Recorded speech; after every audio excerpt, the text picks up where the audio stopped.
Hey everyone, welcome back to the Track Limits podcast. I'm your host Swish with my co-host Sarah. Hello. Back again from Grid Click. We're here in Honda Indy Toronto with a very, very special guest, fresh from qualifying, Scott McLaughlin. Hey, how you doing? Hello, everyone. How you doing? Yeah, I'm great. How are you guys? We're doing fantastic. How do you like Toronto so far? Great. I love Toronto. Yeah. It's one of my, me and my wife's favorite destinations. We find it's like, my wife's from New York. We find it's like a little mini New York in some ways. And it's just a cool vibe, great food, great people.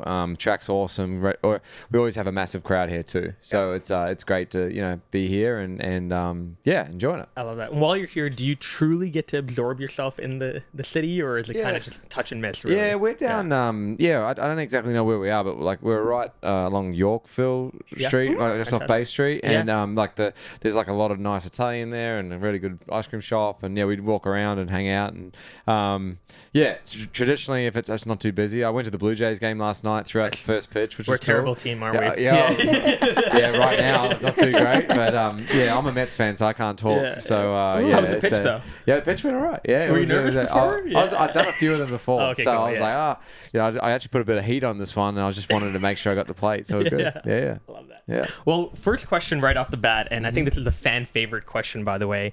When are we going to see the Bus Bros back? Look, maybe you can never say never, right? Yeah. But, it was just. It got to a point where we had done it for a couple of years, and we're just like, we had a lot of fun doing it. Don't get me wrong. Even I watched a couple of episodes not long ago. It's just so funny. Like, it's just like hard case, and we just got to a point where it wasn't like it became like a chore in some ways, and we both sort of just were a bit over it, and we focused on a few other things, and it wasn't a FU or anything like that. It wasn't a bromance breakup or whatever, but it was just at the end of the day, we just decided to separate a few things, and that was probably one of them that we just wanted to sort of just take the load off a little bit. Yeah, and we're already pretty busy throughout the weekend, so adding that, I know a lot of the fans love it. Like we had so much fun. It was so good for me to show my personality and get to know the fans a bit more and see what IndyCar's all about. So I treasure those times, but we've got some really good memories from it, which is awesome. It'd be cool if you did it like one. Some people come back and they only do like a one a year episode, like a special episode. It could be cool, like around Christmas time or something, to do that. Never say never. It could be a Christmas miracle. Who knows? I love it. More importantly, do you still have the cow suit? Oh yeah, I got every outfit in my bus, but they're a bit stinky, I think. But no, look, it's good memories. Awesome. So starting out as a kid in New Zealand, what first gave you the spark for racing?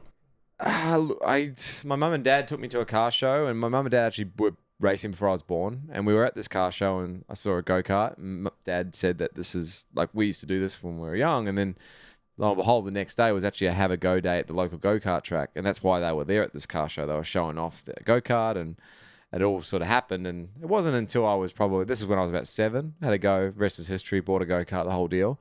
But it wasn't until I was probably like 10, 11, 12, like where I was like, oh, we're actually pretty okay at this, and it could go further. And mum and dad put a lot of money into it, and had some great sponsors along the way, and we took a lot of sacrifice, but we're here now, and just love the sport, love being able to travel a lot and seeing a lot of different people, and it's fun. When you think back to even when you came into IndyCar, what was the biggest thing that you had to adapt to? Was it more physical? Was it mental? What did that look like? Yeah, a lot of things. Like the aerodynamics, firstly, of the cars. Firstly, it's an open wheeler. And I was so used to, I grew up from a race car perspective, I basically jumped straight into a supercar in Australia. So I never really drove an open wheeler. I did maybe 2 Formula Ford races, sorry. That was my only experience. So the proximity of the race car and learning like my space to the walls, especially on street tracks, my space, how I could race people and be close to people and whatnot. It took a little bit of time, and definitely that whole first year to get used to. But so that was probably the hardest thing, and just getting comfortable with that.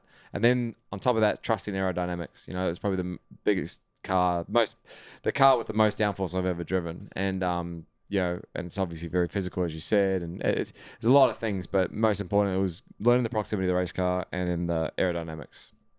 Makes sense. So we're obviously in Toronto, which is a bit different than U.S. racing, and obviously very different than New Zealand. Yep. What is maybe one funny cultural moment that you've come across racing in the U.S.? In the U.S. or in IndyCar? I just think this is not a shot at the Aussie and Australian, New Zealand fans, but like I think that the USA fans are very passionate, but like they're not like in your face either, which is kind of like they're very passionate for their driver, not so much team. In Australia, it's a lot more like manufacturer driven, so they're like massive. Back in the day, it was Holden or Ford, and I was a Ford guy, and I had a lot of Ford fans. But I was driving Holdens initially, so all the Ford fans hated me. So a bit wishy-washy, where people, once they like a driver, they're like set on a driver. And then just so happens they drive for Team Penske or they drive for McLaren or whatever. So I really enjoy the passion of supporting just a driver itself. And then very kind people. I think both sides of the world, any motorsport fan you come across, people are just grateful to see fast cars at speeds and enjoy it. And, I treasure driving in this sport, or like this is my job, because I think our fans are very different to an NFL team or, anything like that. They're just very grateful for the opportunity, which is nice to see. And when it comes to the toughest race that you've had so far, can you look back at one particular race and say, that was the toughest race I've ever driven? Wow. I think the hardest ones I've ever driven is probably like the Bathurst races. Like, it's very mentally draining, 6 hours, 7 hours of racing in supercars and really no room for error. On top of that, you're sharing a car with someone else. So it's like the nerves are heightened again, even when you're out of the car. So there's no sort of rest. So that's definitely a race that I'm so lucky that I've won and been a part of. And certainly on a lot of people's bucket lists to do that race. So when you were doing the Bus Bros Street interviews, what cities knew the most or knew the least about racing and all the questions that you were asking? Honestly, like a lot of the people had no idea. Like Nashville was really bad. Like they had we were literally like racing 500 feet away from them, and they had no idea that we were there. Yeah, but that was mostly because they were stuck in Kid Rocks having a beers all day, which was great. Yeah. That was electric. Road America, obviously, they knew a lot about what was going on in the campgrounds. They were in the campgrounds. Didn't do it on the streets there, but we did like in the campground on the streets. And that's always fun. Like they. Half the time they're severely intoxicated and it's just you're just like hanging out just with them all, and it's a blast. It's super fun. I love that. Ed, what about your off-track obsessions, passions, anything that you've picked up recently? I'm obsessed with golf. Like I'm a huge golf fan. I played golf since I was 16, and it's kind of how I got one of my biggest sponsorships ever. I played sponsorships, or at least a test in a supercar. I played golf with the team owner back home, and it enabled me to have my first test in a supercar. And basically that really started my transition into professional driving. So I owe a lot to the game, but I just love it. What did you shoot that game? It was like a best ball, so it was like a scramble. But like I played okay. It was just like a Gary. Gary Rogers. He's still like I'm very close with. Right. But he was a guy I played with that day, and he was a very hard guy to tie down. And I had him for 4 hours, so it was I treasure it a lot. Brilliant. Did you ever get into cricket by chance? Yeah, I played cricket. I played cricket. I was a wicket keeper. Oh wow. I played rugby as well. So I was actually captain of the rugby team and captain of the cricket team back at home. So, but the rugby team I gave up pretty early because I was like, I'm going to get injured here. So there's a lot of big kids out there, man. So it was time to focus on motorsport. I love it. Well, let's get into some rapid fire. Yep. I'm pretty excited. These are my favorite. We're going to pepper you. Good. Well, I don't even have to explain it then. Let's get it. What is harder, doing an IndyCar restart or getting a US visa? US visa by a mile. Yeah, by a mile. Yeah. Sometimes IndyCar restarts are crazy, but once you get the hang of them, it's right. US visa, you never get the hang of it. Would you rather have to do a 24-hour race by yourself or with a teammate that does not speak your language and you do not have a translator? No, I want to do. I want to do it with that guy. One of them. Because a 24-hour race by yourself after doing one now, I think I drove for 9 hours and I was torched at the end of it. And I can't imagine doing 24 hours. So for sure. Okay, if you had to choose one track or Grand Prix to race on forever, which one would it be? Wow, one track. Yep. Wow, Bathurst. Don't know which car though. Yeah. But it's such a cool track. Love that. I think we got this answer already, but if you had to choose another sport to be a pro athlete in, what sport would it be? Golf by a mile. And I want to do that. I want to try and I actually want to try and qualify for the US Open. That'd be brilliant. Yeah, it'd be crazy. I'm not that good, but I think if I put the hours in it when I retire, who knows? What a crossover that would be. It'd be crazy. But I mean, anyone can qualify for the US Open, so like, I'd love to try. I am slightly concerned you're already thinking about your retirement. Yeah, I know. Hopefully it's like 20 years down the road. Yeah. You just gotta, what are you saying right now? Oh, you gotta have plans. You gotta have plans. Did we get an exclusive? This is an exclusive. This might be an announcement. No. Sorry, Rafi, we're done. Yeah. What's the funniest or most embarrassing moment that you've had at a Grand Prix weekend? Well, embarrassing for me was I pulled into the pits in a qualifying where I had a car that it was my first year. I had a car that was very fast, and there's a Laguna Seca, and I pulled in the pits thinking the checkered flag was out, and there was still one more lap to go.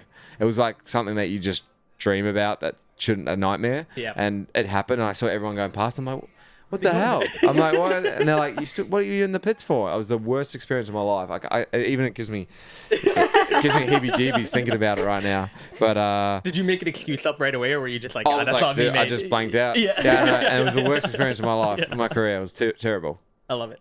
What piece of racing memorabilia is your dream piece to own, or what is your favorite piece that you're super proud of that you own now?